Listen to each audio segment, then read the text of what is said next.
Morning. I'm going to start because it is 10 o'clock. Can I welcome all members and officers to this meeting of Cabinet Committee Equalities, which has been convened as a hybrid meeting.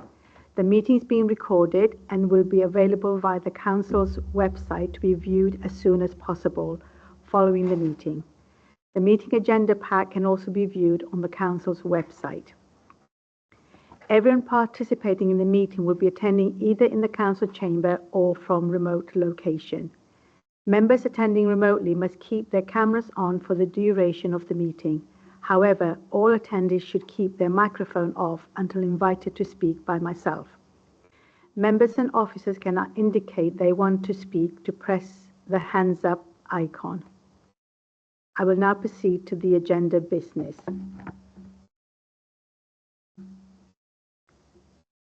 Can I have, are there any apologies, please? I have received apologies from Councillor Gebbie and Councillor Good. Councillor Jones?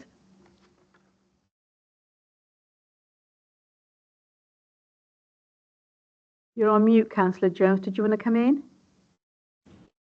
Yes, my apologies, Chair. Good morning, everyone. Can I please give my apologies? I have a school meeting at 11 o'clock to attend.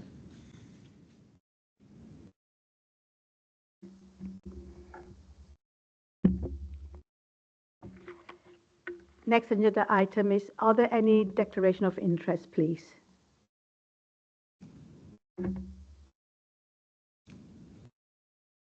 Councillor Jones, is that a legacy hand? It's gone.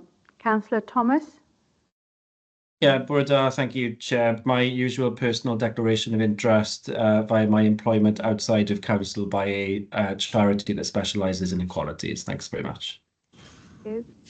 Councillor Winstanley? Thank you. I have a declaration of interest in I think it's the Strategic Equality Plan annual report, as I work for Wing Cultural Trust, who has been helpful in delivering elements of that with the Summer of Fun, and I've also helped with the Food and Fun project as well. Thank you. Don't see any more hands up. Okay, moving on to the next agenda item, which is the approval of minutes. Could I have a mover and a seconder from the Cabinet, please? Move. Second. Thank you. Can I just raise matter arising from my point of view, please? On page 6. There's an echo. Page 6. Seems to be an echo when I speak. On page 6, I'm just wondering where we're at with the Race Equality Charter to be signed up and the Disability Charter, please. Just wondering where we're at with that, because we did agree last year we were going to process with it. Thank you. Yes, thank you, Chair. I did share some information from Cardiff Council, because I was asked to get some further information from other councils, which I have shared and asked for some feedback, but that I haven't received any feedback yet. So further discussions do need to be had for us to move it forward. Like you, I'm keen to move it forward, Councillor Farr. Thank you, because I know the HR we're going to look at it and see how we can move it forward, because I know there's lots of local authorities and the health board that have signed up to both. So I'd like to really encourage us to be doing that as soon as possible, please. Thank you.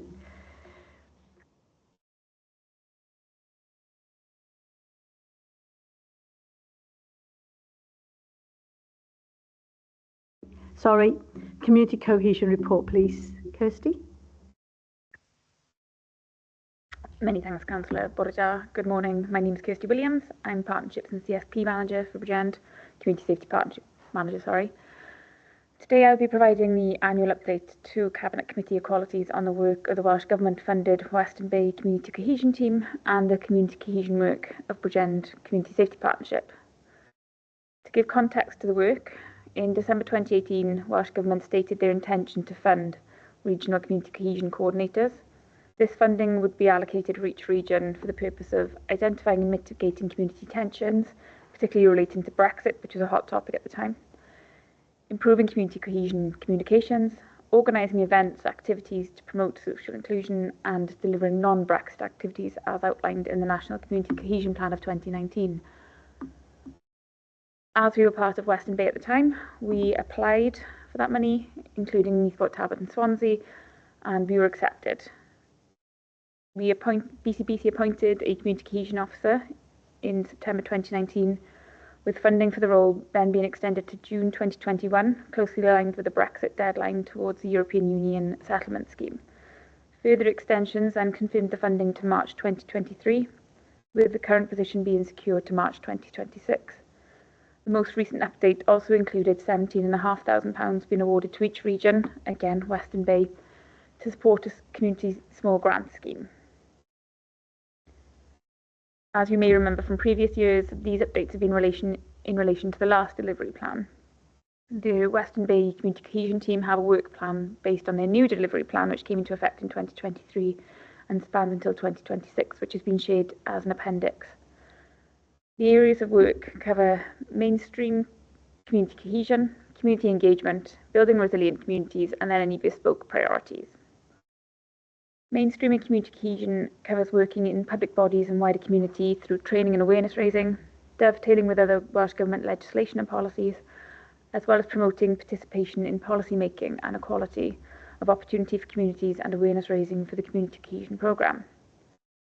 Community engagement is around fostering good relations within communities between groups through reducing segregation and increasing empathy and understanding. Activities, engagements and events are to include intersectional and intergenerational experiences involving individuals and communities in a more co-productive way, so building solutions together. Barriers to participation, such as language, medium for engagement and accessibility, should all be actively eliminated to make these events as inclusive as possible. Building resilient communities involves continually monitoring emerging community tensions and working with key partners, including the police and community members, as part of the response to mitigate them. The small grant scheme should be delivered to provide opportunities for grassroots community groups and those closest to issues to deliver work to promote cohesion and address community tensions. Working with organisations to secure additional resources and sources of funding to support cohesion projects is also part of this area of work. The inclusion of bespoke priorities allows space for meeting local need and emerging issues, as well as opportunities to integrate delivery with other partnership structures, such as the Community Safety Partnership and the Public Services Board, and in other settings such as schools and colleges. The Community Cohesion Officer post in Bridgend has been vacant following a secondment which became permanent earlier this year. This gap has been managed as much as possible between the Regional Cohesion Coordinator and Bridgend's Community Safety Partnership, and we are hopeful of having interest in the role when it goes out to advert soon. Moving on to the current situation, and as mentioned earlier, since October 2023, Community Cohesion have been using Welsh Government's National Community Cohesion Delivery Plan through 2023-2026. When the role and scope of the regional community cohesion work was devised, the world was a different place, and Brexit was one of the driving features. Recent years have seen unprecedented challenges locally, nationally and internationally due to the impacts of COVID, cost of living crisis and global events. This all makes it difficult to identify the underlying causes of community tensions. Weekly community tension indicators have confirmed that none of the reported hate crimes are identified as being related to the current Israel-Palestine conflict, and South Wales Police have continued to visit places of worship with no issues identified to date. The police data included in an appendix, and which I will share on screen, highlights that at a local level there has been an increase of 10.3% in reports of hate crime, notably racially motivated hate crime between October 23 and September 24. So I'll pop that on screen now.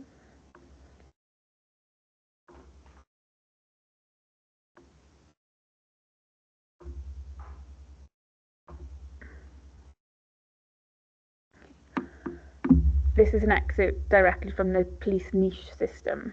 So apologies for the quality, we haven't been able to enlarge it, but at the time of the export, niche was actually on a severe outage. So we've done the best we can with the technology we had to hand. So as you can see, there were spikes in reported hate occurrences in December 2023, April 2024 and June 2024. The most common victim age was 30 to 39, followed by 10 to 19. Public order offences remain the most common type of offence, followed by stalking and harassment. Yearly comparison shows a reduction in violence with injury offences.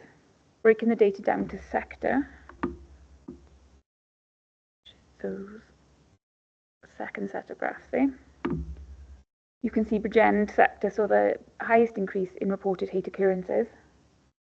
Both sectors identified racial offences as the most common type of hate occurrences. For the Bridgend sector, this was followed by sexual orientation, disability, transgender, and then religion. Whereas for my stake, this was followed by disability, sexual orientation, religion, and then transgender occurrences. So there are some disparities between the two sectors. So that's the context for the work that we're doing and the information that we're working with.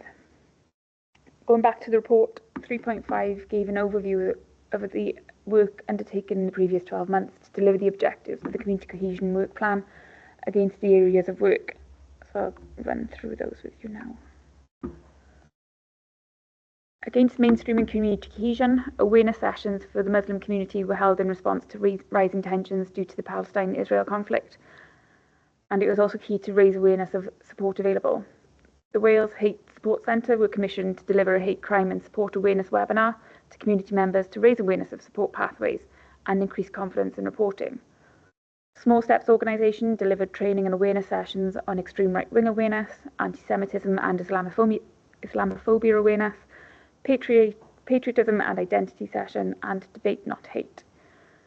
An evaluation report on these training sessions has been shared as an appendix as well.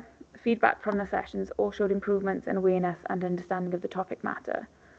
And really critically, a lot of the Small Steps training actually is delivered by those with lived experience of these types of occurrences, including right-wing awareness by someone who's been radicalised themselves. So it's a really, really powerful piece of training if you are able to join in future sessions. Cultural competence and understanding unconscious bias training was delivered by University College of London staff across the region.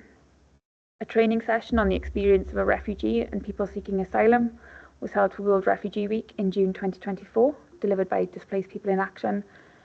And an online session on EU rights and the EU settlement scheme was delivered in partnership with Settled organisation in April 2024 for EU citizens and key partners across the region. Moving to building resilient communities, as I'm hopeful you're all using and aware of, the Street Snap app was launched in Bridgend in 2024 in January. There's been good buy-in from across council departments, as well as partners such as South Wales Police. PCSOs have notably said that it's a good tool in their arsenal to show instant response and how they're taking forward concerns around hate crime. The app will continue to be promoted and embedded into work. The Cohesion Coordinator attends monthly tension monitoring meetings with Welsh Government and the regional cohesion teams. Monthly tension monitoring reports are submitted to Welsh Government and provide updates on behalf of the region.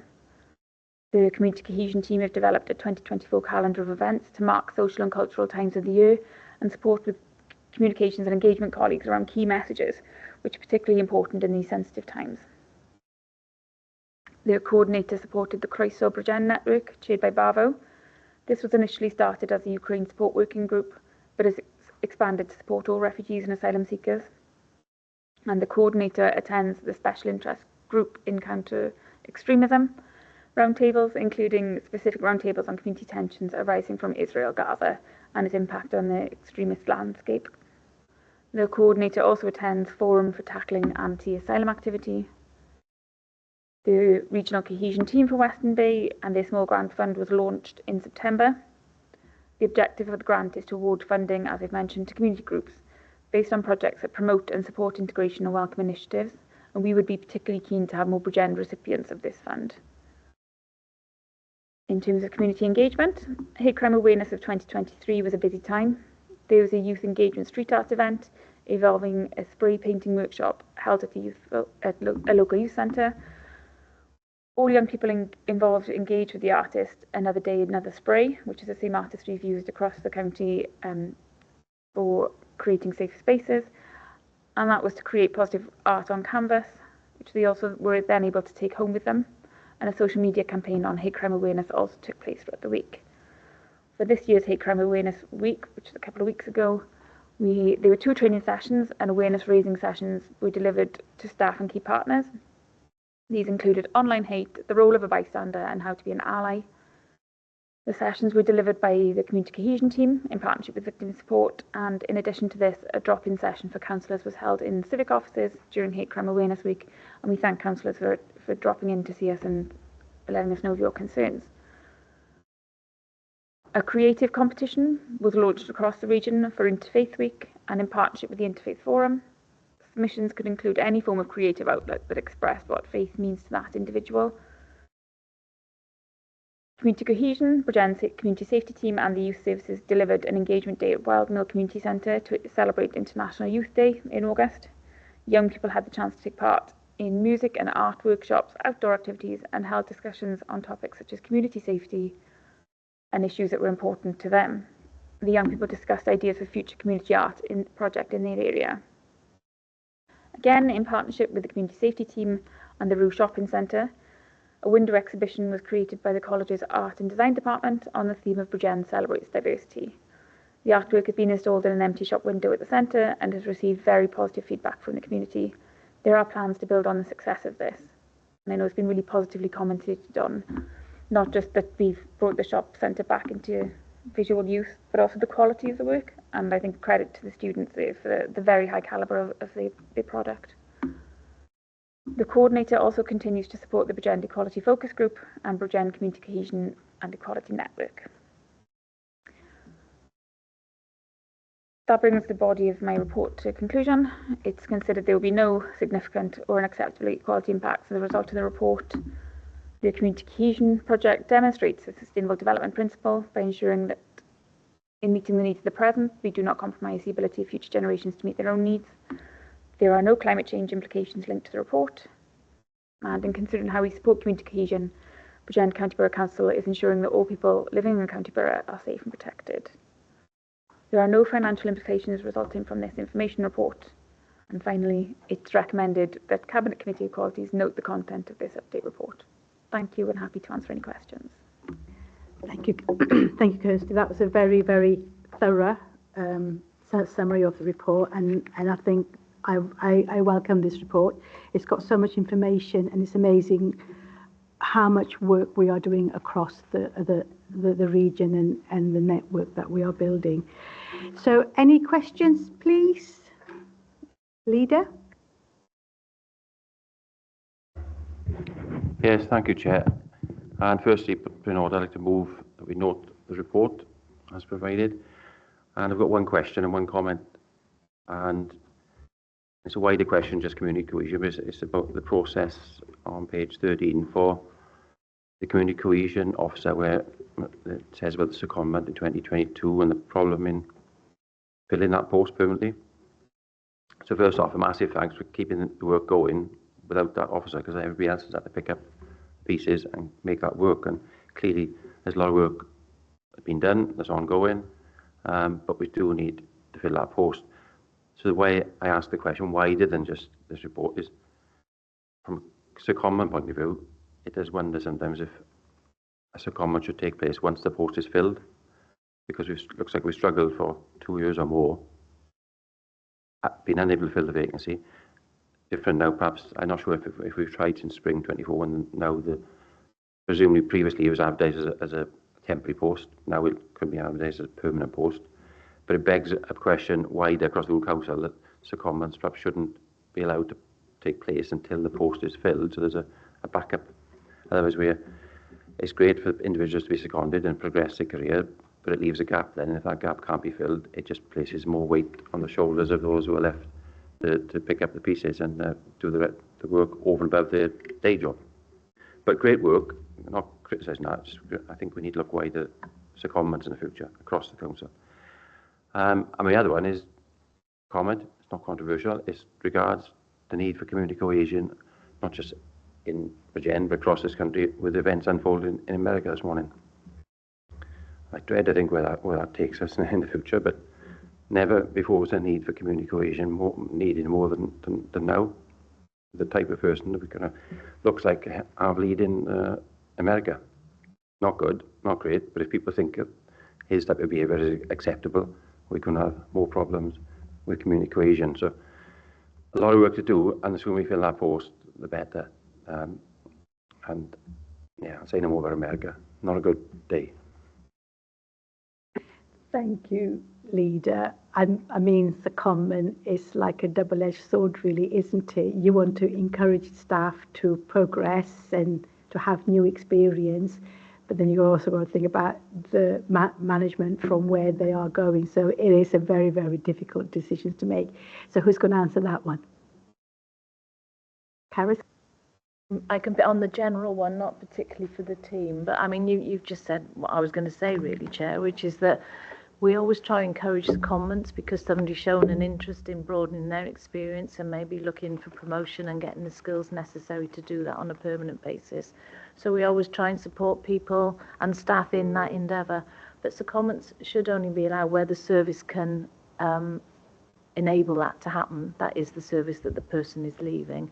But it's very difficult, isn't it? Because you don't always know how long the secondment is going to be for. So when you go out to advertise, it will never be permanent. It's always for a fixed term, and for some staff that's a deterrent. And some of these, like the grant-funded ones, really, we never know how long the funding is going to last, so it's very difficult to offer it over a longer period as well, really. So I think it's very valid comments, and I think it's a balance, isn't it, between giving individuals opportunities and making sure that we can continue to deliver a service in the interim, really. Thank you, Karis. Leader, okay with that? Yeah? I accept that. It's just hopefully now, I'm assuming the post hasn't been advertised since it's become now a payment. It's permanent, but still permanent fixed until the funding runs out, I suppose. So it's still a difficult post to fill. Yeah, thanks, Leader. Previously, because of it being grant funded, it hasn't been an attractive post to get the calibre of candidate that we would hope for because of the short term. With it being confirmed in writing now through to 2026, hopefully we can advertise for a 12 to 15 month post. And then hopeful then, we've had indications of a further 2 months, but obviously with it being grant funded and that only being an expectation of further funding, we can't confirm an extension to that post until it comes in. But previously we were only able to advertise for 4 to 6 months. So going out 12 to 15 is a significant improvement, and hopefully that's reflected in the calibre of the candidate that could come forward for it. Thank you, Kirsty. Councillor Evans? Yeah, thank you, Kirsty, and thank you for the report. I will second the report as well. Happy to second it. It's fantastic to see how many workshops, projects and webinars and events are taking place to raise the awareness. However, there's something for me, and I wonder, how do we really measure the success of the events? And how do we know that all the work that we are undertaking is adding value? And also, how do we encourage greater participation in the future? Thank you. Who's going to answer that one? Kirsty, thank you. Thanks, Councillor. In terms of measuring successful events, one of the appendix did include the evaluation report. So where we can and where there are capacity and the ability to do kind of a level of pre-training, post-training, do we see improvements? Are we actually seeing an increase in understanding and awareness of the session? We can capture it and keep building on that. And we've even then got the list of delegates to go back to and ask, how are you using that training? How is it influencing how you're working going forward? But completely take on board your points around how do you know you're adding value? So it is, like I said, going back and saying how is your knowledge now being shared, cascaded and influencing how you're directing your work. In terms of greater participation, I think in these times of challenging resources, we're all trying to work closer together as directorates, certainly with Zoe and the Equalities team, and also with Neil Arbery in education. We're doing more and more to make sure that where we have opportunities to run training sessions, we're really pushing that message out. So with elected members, with schools, across all council departments, because community cohesion doesn't just sit in community safety. It is a community-wide issue. It's a council-wide issue.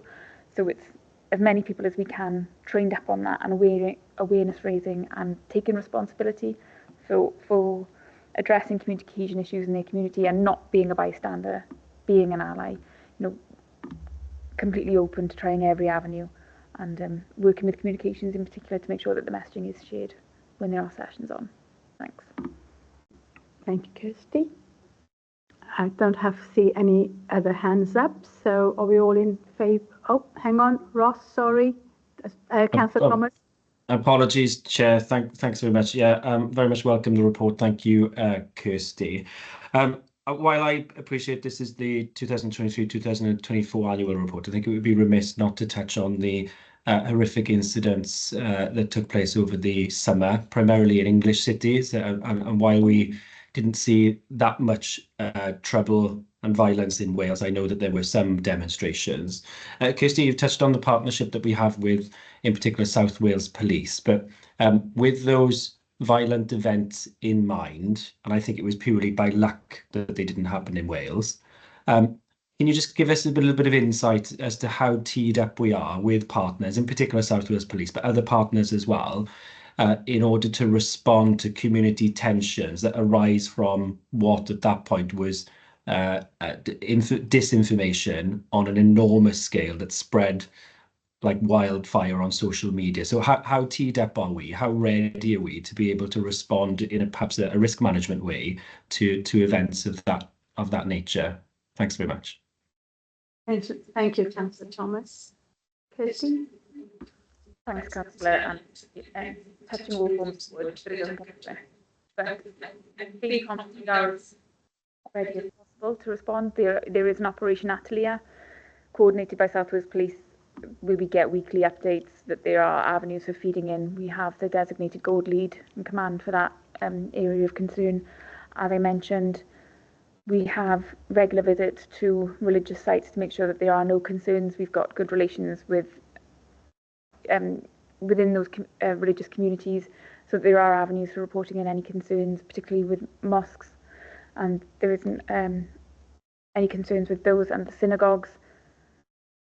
We have good communication links with our emergency planning team as well. So all being well, everything's in place and they won't need to be tested to check how efficient they are working. But I can say with a high level of confidence that things are working as they should be and the structure that they to react in the circumstances that are being needed. Thank you, Kirsty. Councillor Thomas, is that okay? Yeah, that's lovely. Thanks, Chair. I'm just wondering, we've got lots of information here that relates to our partners like the police. Do we not invite them here to kind of contribute? Just something maybe we can think about for the future. I'll bring in Councillor Jones now, please. Yes, thank you, Chair. I just want to expand upon what Councillor Ross Thomas has just mentioned, and that is basically what can we learn from what happened during those awful incidents of disturbances that are occurring across the UK. There must be significant learning, especially in relation to the misinformation that was put out on social media, how large groups of people were able to assemble, and of course, who were the instigators and where did this instigation come from? There must be some considerable amount of learning that UK forces can share with CSPA partners. And it would be, I think, a good idea to invite South Wales Police along and just to share and say, well, this is what we learned from those experiences and this is what we could put in place to prevent them from happening across Wales. I am sure this sort of work is ongoing within South Wales Police, but I think the crucial aspect of this is that it's shared with CS partners across South Wales, and perhaps we could put that as an agenda item for the next meeting. There are a number of documentaries on the television which suggest the misinformation that was put out on social media. It would be really good, I think, to have this sort of confirmed, if it did exist, by those who were charged with investigating those awful incidents. Thank you, Chair. Thank you, Councillor Jones. Is that something that we can do? Invite the police to the next meeting just to talk about this? Is that okay? Great, thank you. I can't see any more hands, so everybody in favour of the report? Yep. Yep, thank you very much. That's carried. Moving on to the next agenda item, which is the Strategic Equality Plan Annual Report, a brief summary, and who's going to take that one? I'll just present the report. Thank you, Chair.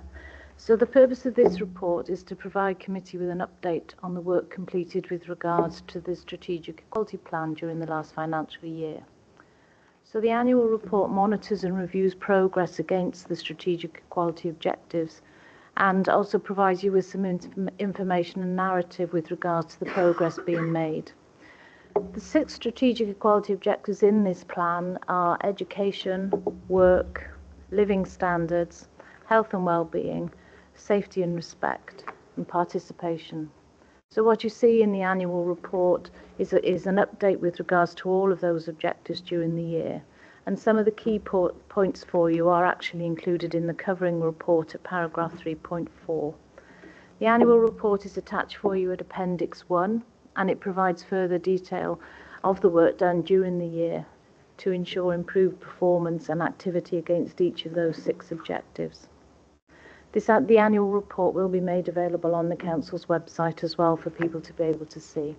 So if I may, Chair, I would just take you to the recommendations in section 9 of this morning's report, where it's recommended that committee note the content of this updated annual report. Thank you very much. Any questions from anybody? Leader, first of all, please. Thank you, Chair. Firstly, I'd like to move the report. I just need some clarity because I'm confusing myself in some parts. Just to make sure it's under, trying to find the part now. Under living standards, section 3.3 on page 51. And there's some great work got on there, and it talks about the Food and Fun programme, previously known as School Holiday Enrichment Programme, being run in schools in County Borough. And then it talks a few pages down about, on page 53, about where the Town and Community Council support the Active for Life programme. I'm not sure if they're the same thing or they're 2 different schemes, because this year I went and seen some of the schemes, definitely the one up in Archbishop McGrath's school, supported by Bracknell Community Council, and it was brilliant the work that was ongoing with a range of children there, all working together. And the biggest thing I noticed, and one of the best things I've seen for a long time, no mobile phones allowed.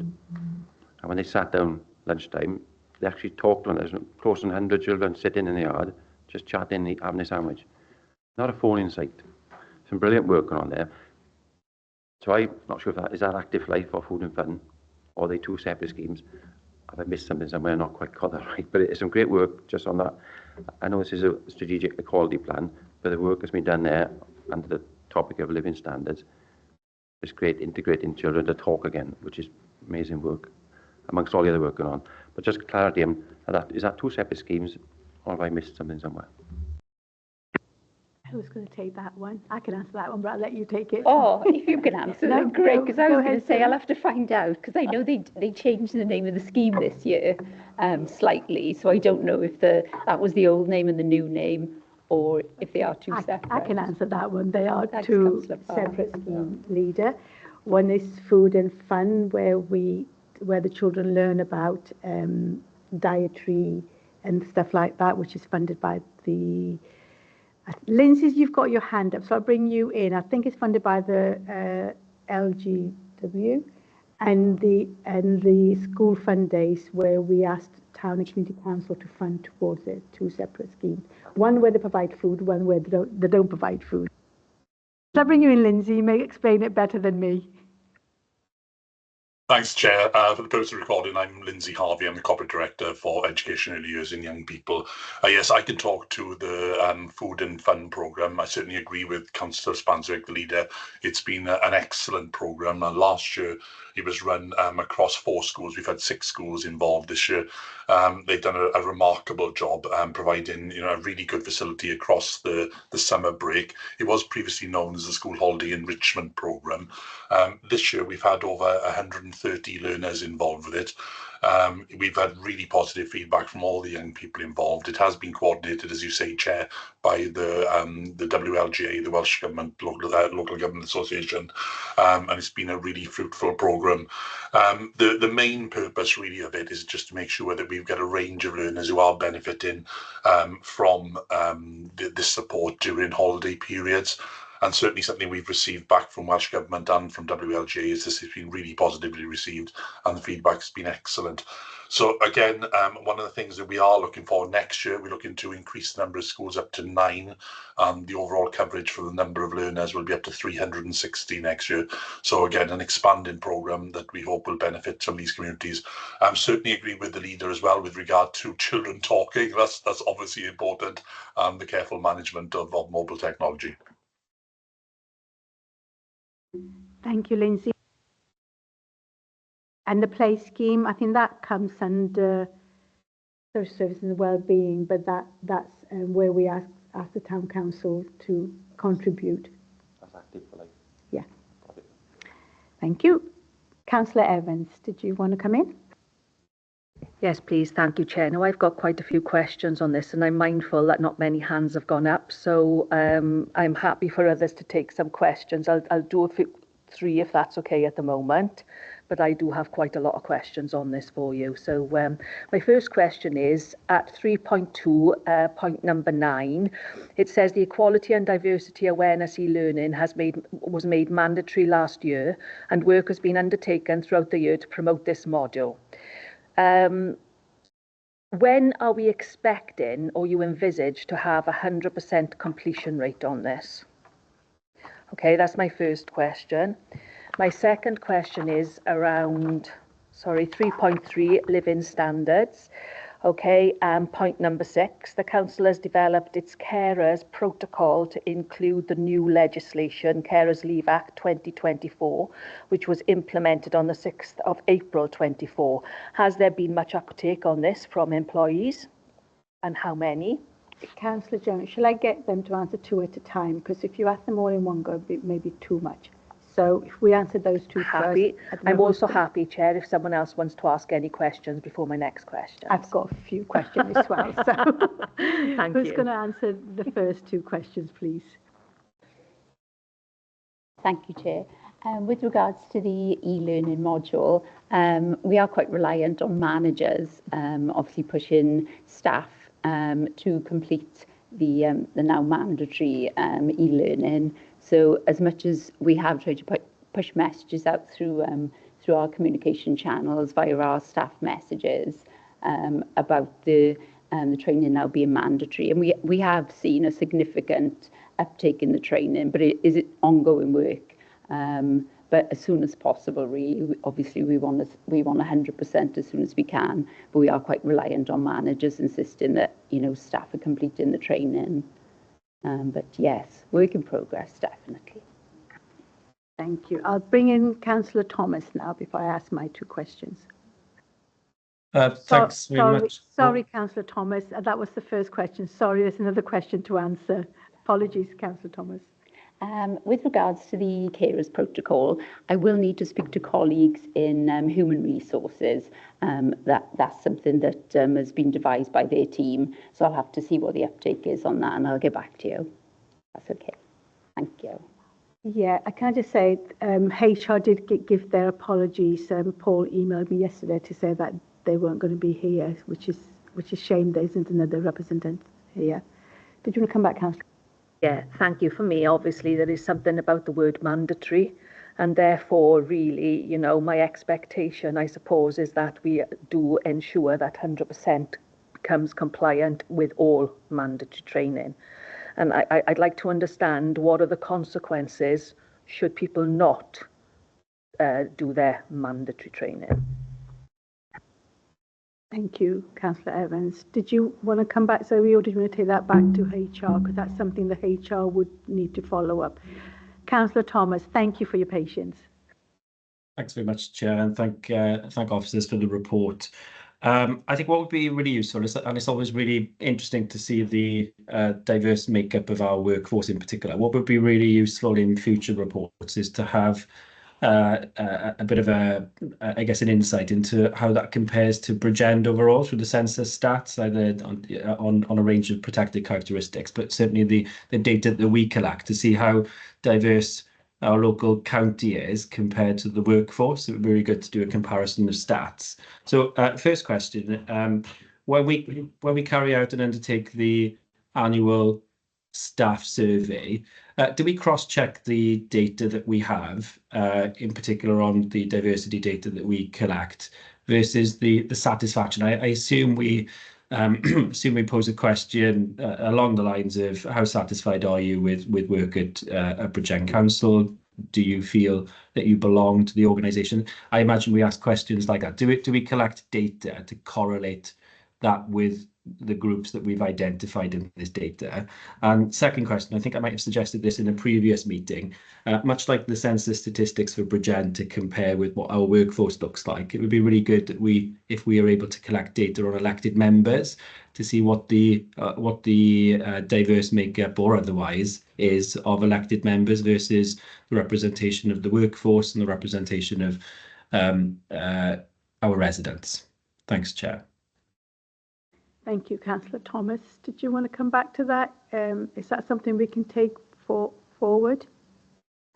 I would suggest they're very helpful comments, actually, and they would put the data within the report into some context as well, wouldn't they? So I think that's something that we can certainly take forward. Yeah. Thank you.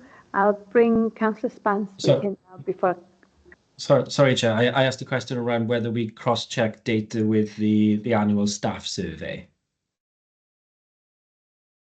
Caris?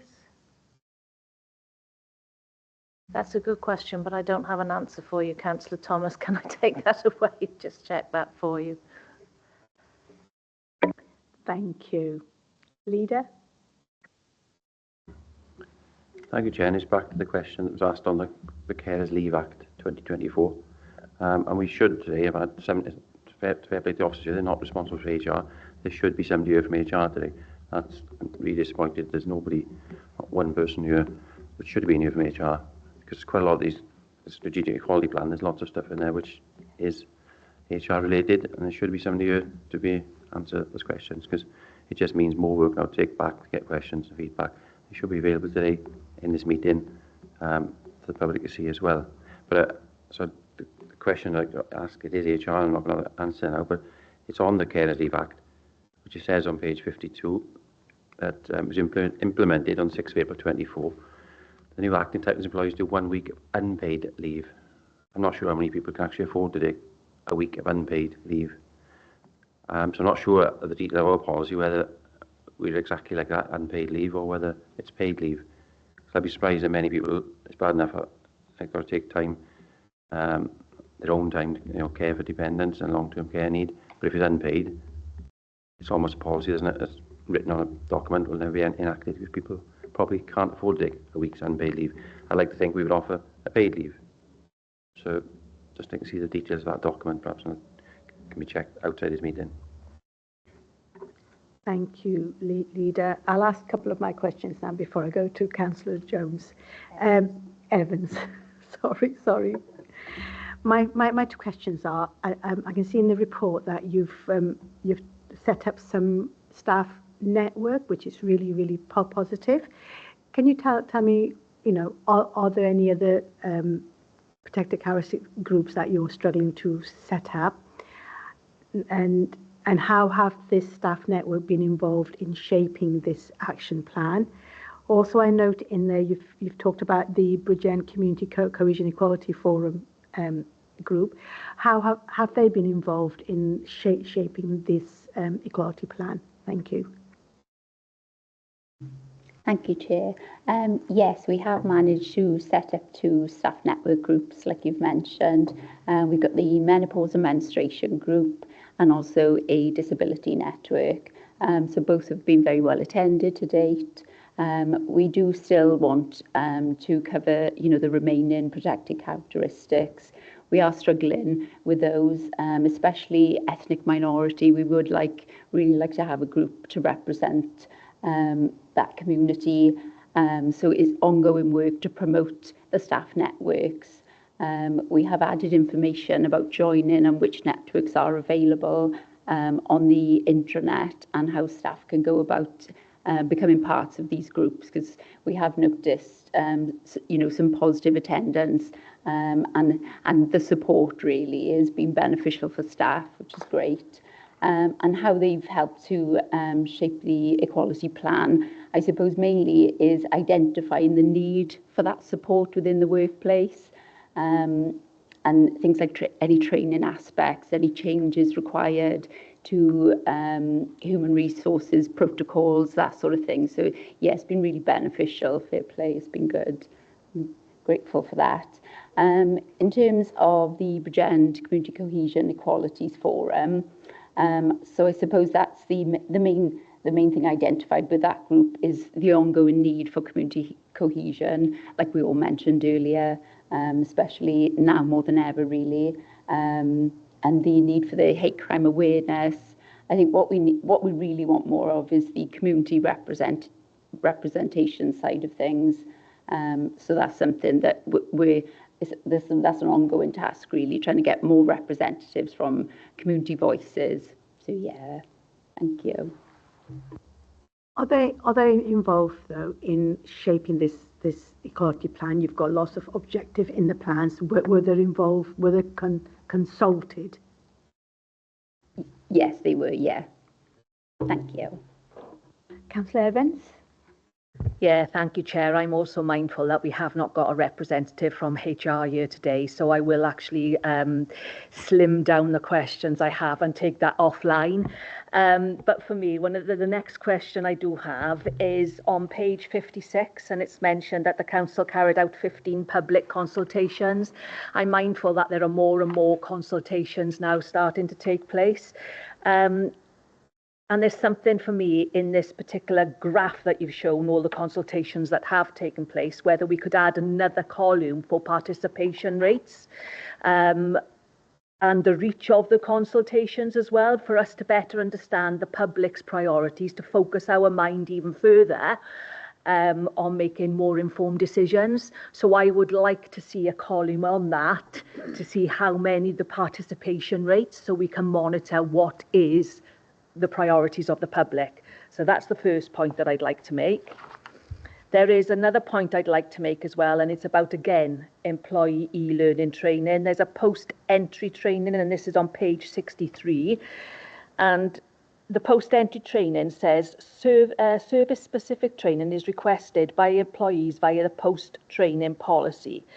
Only requests agreed by line managers are forwarded to human resources, and so it's not always possible to identify any that might have been rejected. So can I ask, why would requests for training, post-training, be rejected? And if they are rejected, are we stifling development? So that's a question that I would like to ask as well. And my final one, because I have plenty more, but I don't think it's fair on those here today, is we have a lot of objectives, and I want to be sure that you are confident that we are on target to achieve all those outcomes. Thank you, Councillor Evans. So who's going to take this? We'll probably do this as a double act, Chair, if that's okay. So when I dry up, Zoe will step in for me. I think, yes, we do keep information around all the engagement events that we run, so we can certainly include that in the table when we report on an annual basis about participation rates. And the so what question, really, what difference did they make? We can certainly do some of that for the next report. That would be fine. With regarding to managers rejecting training, I think as an organisation we do encourage people to take up training, and as long as it's relevant for their role and maybe helping them to enhance their skills for their next role, by and large it would probably be approved, I would say. As it says here, we don't have the data on those that are not approved. And I would think the only reason it might be approved is if you have a team that is, well, we touched on it before, where you've got gaps in teams. it's difficult to release people. But I would hope if that had been the response was you can't do it, well, but we will look at it again when we're able to release you to do that training. And increasingly, a lot of the training now is online, actually, so it doesn't mean people leaving the office in the way they used to, so it can be done over a shorter period of time. It doesn't involve travelling. So I would hope that we do support staff as much as possible to undertake training. I'm not aware, I haven't heard of a large comments coming back that people are being stopped from undertaking training. And the one about, we do have a number of objectives. I suppose they've been agreed over a period of time, and this is a very broad subject area, isn't it, really? Mm-hmm. I think the report outlines that we are moving forward in all of them. It's just, I think they still remain relevant. Did you want to come in on that? Yeah, just to add, I suppose, how we're ensuring that we are progressing. We've got the Corporate Equalities Network, which was set up last year with a view to bring together the action plan, and that group has remained in a way of wanting to ensure that we are progressing and that we are ensuring that we're meeting our objectives that we promised. And also with education setting up their Equalities Network and Forum, which is something I'm part of as well. That's another area really where we can observe, come together, share best working practices, and ensure that we are meeting those objectives across the borough. So yeah, hopefully.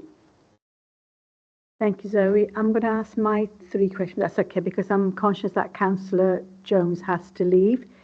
So this is for Lindsay and Councillor Jones. It's on page 49, bullet point 3, 4 and 6. I'm going to ask together.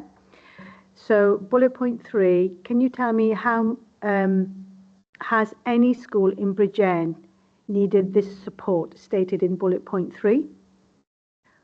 Bullet point 4, can you tell me how many teachers in Bridgend have undertaken this training and what impact this has had on the school or the students?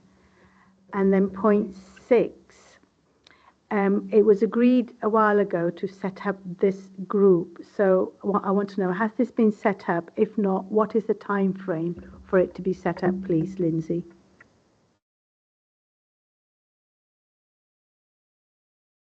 Thanks, Chair. It's a bit of a delay. Hopefully you can see and hear me now. First of all, thanks for the questions. Obviously, this is a key agenda item for the Directorate. And indeed, if members of this committee have not seen the Directorate's 3-year strategic plan, obviously I'd encourage you to read that. And the very first statement in there is the overriding aim of this Directorate is to ensure equity and excellence for all. So obviously we work very closely with schools on this agenda.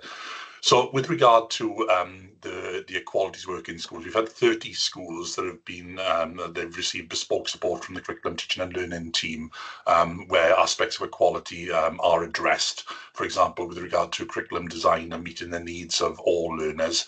I refer to 60 schools, Chair. Obviously there are 59 schools in Bridgend for the purpose, ease of purpose. I refer to 60, including the pupil referral unit. All 60 schools in the local authority have engaged in the regional professional learning offer, and obviously they're all benefiting from the DARPL resources, which I'll cover a little later on. With regard to training, 25 schools have engaged formally with the training sessions. We don't hold specific figures with regard to the number of teachers that attend the sessions, because that would be held by the school themselves. But again, if that's of interest to this committee, I can negotiate with the schools and identify the numbers of teachers that have attended.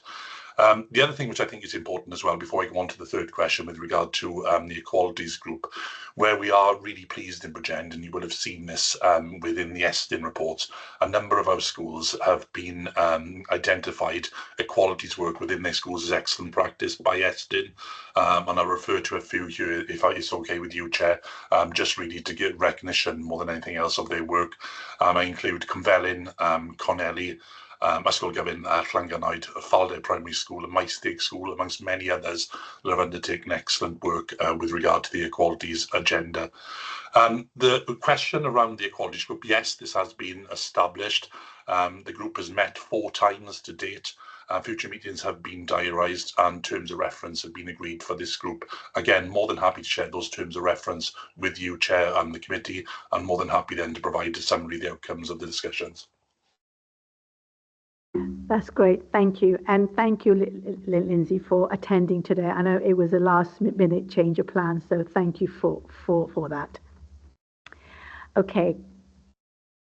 Councillor Evans, did you want to come back in with your questions?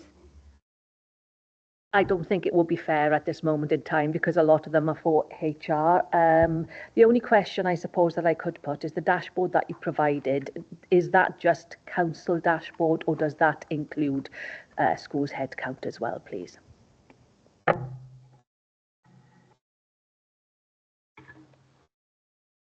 That is a good question. There is one which does say excluding schools, so yeah. So on the graphs that we have, are we using different detail then for all different graphs? So some of them are for school and some of them are inclusive of schools headcount and some of them are not. I think where it says excluding schools, those ones are not. And then where it doesn't, that would be everyone. Can you give me an example? I can double check that I for can't you. See that. No problem. I can double check with HR for you. Thank no you. probs. Thank you. I wonder, would Lindsay know that? Lindsay, would you know if the school do a different dashboard? I'm not sure, Chair, if the figures are included in that. Obviously, we need to speak to HR around that. Generally speaking, when we present figures like this, they're normally twofold. So there'll normally be an officer one and a school one. So again, more than happy picking that up with HR, and we'll certainly come back to you with that information. Thank you. A couple of more from me now, please. On page 52, we've talked about the PSB. Can you give me an example how we've engaged with them in order to shape our equality plan? Because obviously PSB is quite, it's a regional thing. But yeah, can you give me some examples where we've worked with them on what aspect to design this action plan?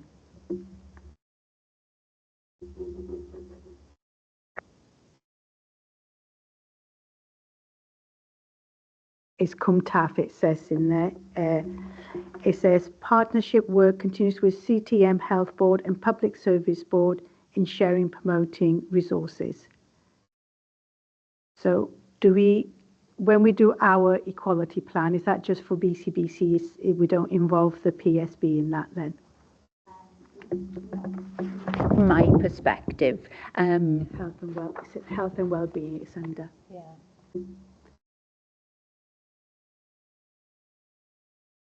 Do you know? Yeah. Kirsty, thank you. Good morning again. As part of the Public Services Board work and Bridgen's membership to that, the information would be cascaded in. So where we've got the wellbeing objectives from the Public Services Board plan around healthy, cohesive communities, we would look to expertise within the partner organisations and to feed that in. So we would be looking to build on examples coming out of Bridgen, specifically an example, and building on what Councillor Evans said around if we are undertaking engagement, that information is being used across the partnerships and being used as much as we can. So it's a really difficult one to put your finger on and say this, X leads to Y, but it's about how we're collectively bringing that information together and escalating it up through the right channels, including through the Public Services Board and through the Health Board and through all our communities and diverse communities, to keep ensuring that the strategic direction being set by boards like the Public Services Board is reflective of the work happening within the partner organisations then. Thank you, Kirsty. Lindsay, did you want to come back in? Yes, please, Chair. Just to give a bit of information really from the education side of things. We work extensively with CUMTAF Magano University Health Board and also the Regional Partnership Board, especially around learners with additional learning needs and sharing resources from this agenda. So some of the groups, our panels that we work with on this and share resources through us or through Central South Consortium include the Regional Health Education ALNet Strategic Group. We also work through the Children and Young People Mental Health Stakeholder Review Group, through the Formal Review Partnership Board, and also then involving with our educational psychologists in the neurodevelopmental principles workshops that have been run. So just to give the committee some assurance that the resources that we generate all work with Welsh Government on delivering are shared more widely with these partners, Chair. Thank you, Lindsay. That was very, very helpful. Two quick questions for me now. One is, we've talked a lot about events, especially Pride, which I'm really pleased that we're really heavily involved with that. What I want to know is how do we communicate these events to elected members, please? And the second question is, it seems that we lost a lot of member of staff, 730 odd in 1 year. Again, you may not have this answer.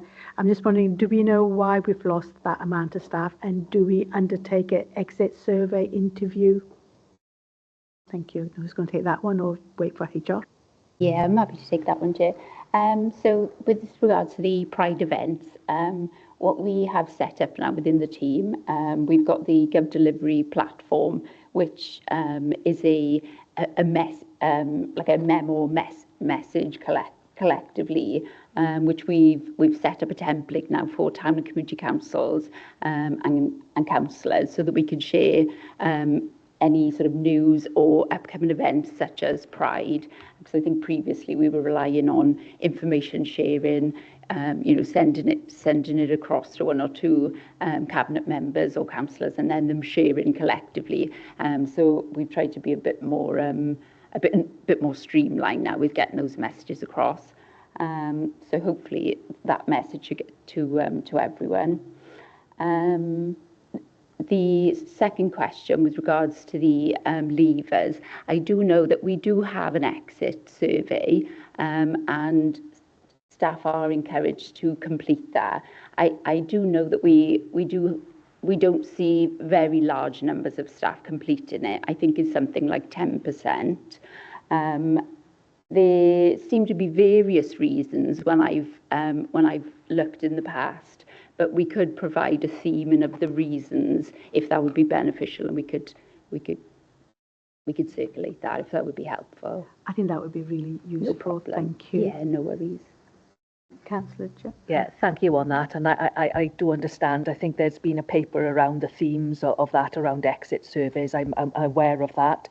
The one thing for me, I think it's important that we do carry out those exit surveys. And I'm wondering whether there's something about making that a mandatory process, because it's important we understand why our workforce are choosing to leave. And as I said, that is a massive number, 731. However, I don't know what percentage of that it is, as I'm not sure. I wouldn't have thought, Lindsay, being here on the call, that would include schools. So I'm assuming that 731 is just council only, which is massive. Understanding, Councillor Evans. Yeah. Okay. So I would encourage that we try and consider looking at exit surveys becoming mandatory. Thank you. Okay, back to me. I've got a couple of questions on Appendix 2. Sorry. It's good to see that we are going to be looking at action plans for different protective characteristics. Just wondering, have we started on any of we've got the LGBTQ plus action plan, we've got disability plan, advances gender equality. Have we started those, or are we planning to start those? What's the time frame for those, please? That's one question. Yeah, we have started those, and the way we've approached this is that we've tried to incorporate both the LGBTQ plus action plan and the Anti-Racist Wales action plan into our corporate objectives. So that's how we've tried to go about it, to make to simplify the process and hopefully streamline all the action plans into one. So yeah, that's how we've tried to tackle that. That's good, really, because it should be everybody's business, just one particular team. And then have we linked in with other agencies to see how they are doing these plans? We have, yeah. I'm quite lucky to be part of a Proud Councils network, which consists of lots of other local authorities in Wales. So we share a lot of best practice there. and within the organisation and externally, we've met with South Wales Police to see how they're going about their anti-racist Wales action plan in particular. So yeah, we are liaising with external agencies as well to get their input. Just a couple more now from me. On page 73, the actual action plan, the first one's about reviewing online social. It says April 24. So we've done that. Does that need to be in this action plan going forward if we've done it according to that? And the next one, same page, streamline the consultation process by implementing online planning form. Is that the actual planning application? I didn't understand what that was. Thank you, Chair. Yeah, we can take out the April 24 one now that it's been cited. It was just mainly for the update, but for the annual purposes, we can take that one out now going forward. The streamlining of the planning form, sorry, that probably isn't as clear as it should be. It's for the consultation. So when you're planning to undertake a consultation, that's part of the process. So I'll make that clearer though, because it does sound like it could be a wider planning application. Absolutely. I didn't understand it. I thought, oh, is this about planning application? Yeah, you're right. Yeah, okay. Thank you. Some for Lindsay from me now. Lindsay, on page 75, I just want to know if we have data from last year for these action plans. Did you want to read them out to you, or have you got a copy in front of you? So it was 1, 2, 3, 4. I'm trying to find them, Chair. You've got a table in front of you? Yeah, I'm trying to locate it now, 1 second. Okay, thank you. And is that on Appendix 2, Chair? Yes, page 75. Thank you. So with regard to, is this referring to the sharing good practice one? Its outcome, everyone who access education should be free from discrimination, bullying and abuse in educational setting. So it's objective 1, 2, 3 and 4. I'm just wondering if you've got any data from last year. We may not have, but I just wanted to know if we had. Thanks, Chair. I've got the broad range of data. Obviously, we get provided by working with comms team and also with Central South Consortium working with schools. I can certainly provide that. It's quite a lot of data. So again, I can provide that as a summary version. I suppose the issue for us is how we address the actions in the action plan. So not least the actions I've referred to earlier with regard to how we work with schools on this, but also how we work with Central South Consortium and other partners, as you've alluded to make sure the resources are in schools and are being addressed. I think one of the challenges that we are having is with regard to sharing best practice and using schools to share best practice as well. One thing I can tell this committee, which is really, really positive, is as part of the Equalities group that we have set up, and this has obviously assisted the action plan, we've had feedback from schools who have come in and talked to us with regard to their best practice in the Equalities group. Very recently, we had 2 head teachers who came to talk about excellent practice in their school and how they are supporting the actions within the action plan. And what we've done in addition to that, their feedback was so positive, we've asked them now to provide updates to the next cross-phase head teachers meeting, which is going to be held next Thursday. So not only have they contributed to the action plan at a directorate level, but they'll be sharing best practice then to all head teachers in this field next Thursday to the cross-phase hedge. It's 1 primary and 1 secondary head teacher, Chair. If there's anything specific then in relation to that action plan or parts thereof, I'm more than happy providing commentary today or written feedback following this meeting. No, that's great, Lindsay. Thank you. So I had the mover and I had the seconder. Councillor Evans, you did second, didn't you? Yes, I did second, Chair. Thank you. Thank you. And Zoe and Carol, can I say thank you very, very much. There's so much work that's gone into this report and it's really, really appreciated. Can I just make a suggestion if possible? You know, when we come to review it next week, could we have it in like a table format, what the actions were and have we achieved them or where we got? It's just that it makes it easier. Sometimes, because I did find some of the stuff difficult to understand, and I'm just wondering, we need to make it more user-friendly, you know, if somebody's reading it outside. Again, this is my second language, so I did struggle with some of them. That's great. So it's been moved and second. Everybody in favour? Thank you very much. That's you now. So next agenda item is the Anti-Racist Wales Action Plan update. Is that you, Kirsty? Thank you. Thank you, Chair. So, yes, this is the update to Cabinet Committee Equalities on the work to deliver the Anti-Racist Wales Action Plan for Bridgend. As set out in the update report, the background to the Anti-Racist Wales Action Plan stems from the Welsh Government starting work on an action plan for race equality in 2020. Events of that year highlighted the need to go further than previous approaches, such as integration and assimilation, which are considered to be well-intentioned but neutral in their execution. In 2022, a national consultation to help make Wales anti-racist was undertaken, and the Anti-Racist Wales Action Plan was published in June that year, with the aim of making a measurable difference to the lives of Black, Asian and ethnic minority people, alongside a vision of Wales being anti-racist by 2030. The commitment to eliminate racism focuses on 6 areas where ethnic minority people experience racism. And since publication, there has been a One Welsh Public Service Approach to Anti-Racism Forum event held in May 2023, and an annual report on the Anti-Racist Wales Action Plan a year on, updating on the progress being made nationally. This was followed in March 24 by Welsh Government's Equality and Social Justice Committee's Action Not Words towards an Anti-Racist Wales by 2030 document. The report captures some of the challenges being seen locally with regards to understanding, role and demonstrating its impact of local authorities when it comes to the Anti-Racist Wales Action Plan.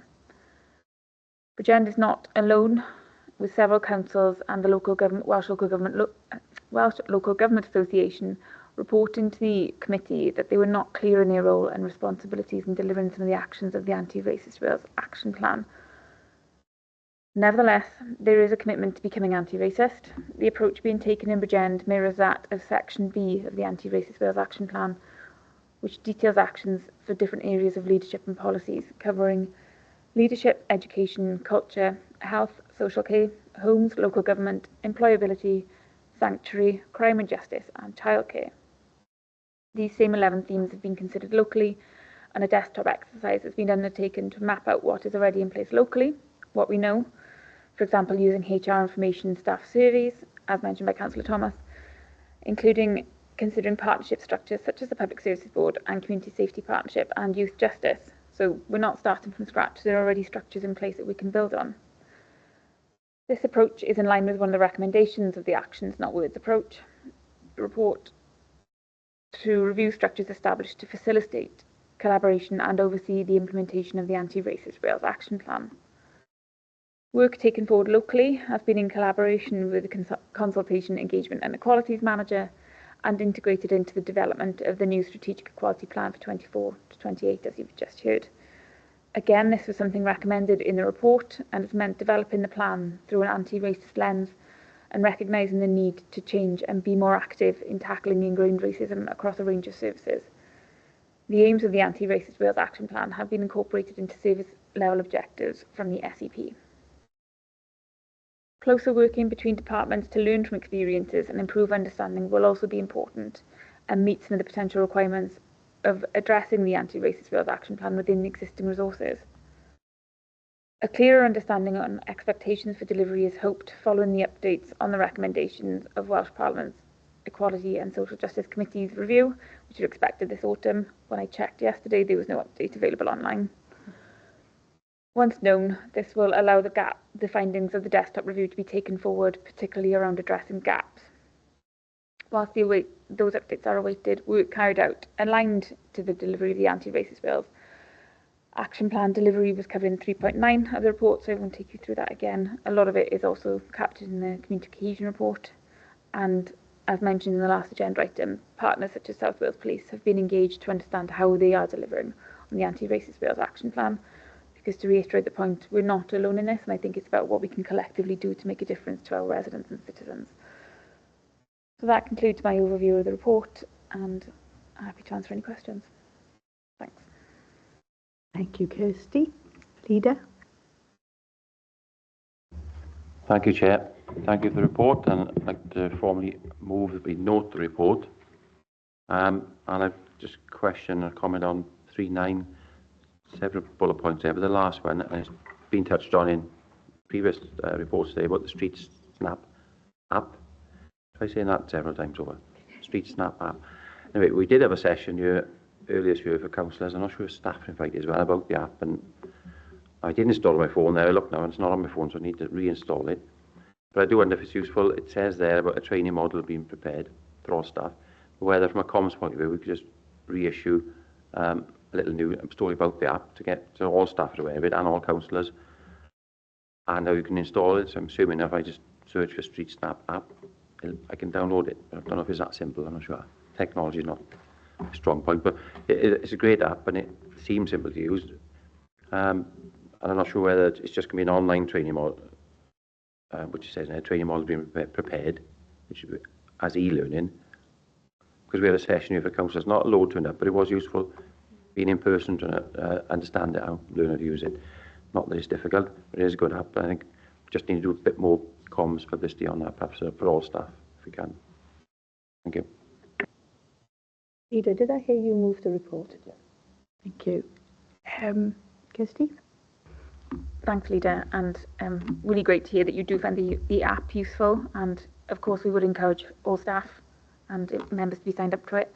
The training module itself will be some videos talking about the importance and the context for the Street Snap app around extremist graffiti and the impact it can have on community, to try and get that buy-in and the understanding of why what could be perceived as just a bit of graffiti on a wall could have much bigger implications within communities.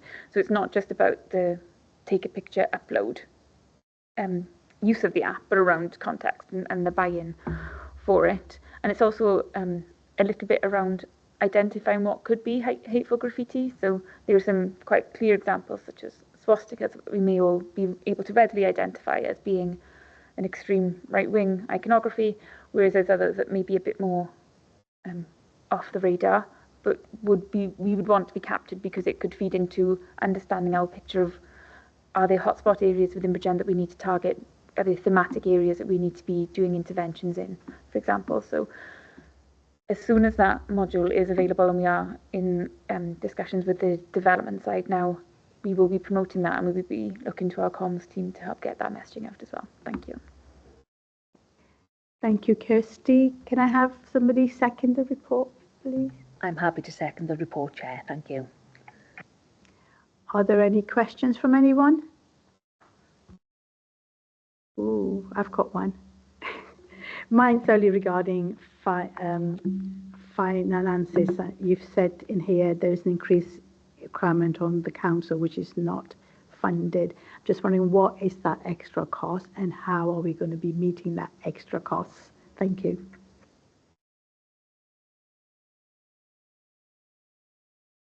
Where possible, as mentioned in the report, we'll be meeting requirements within existing resources.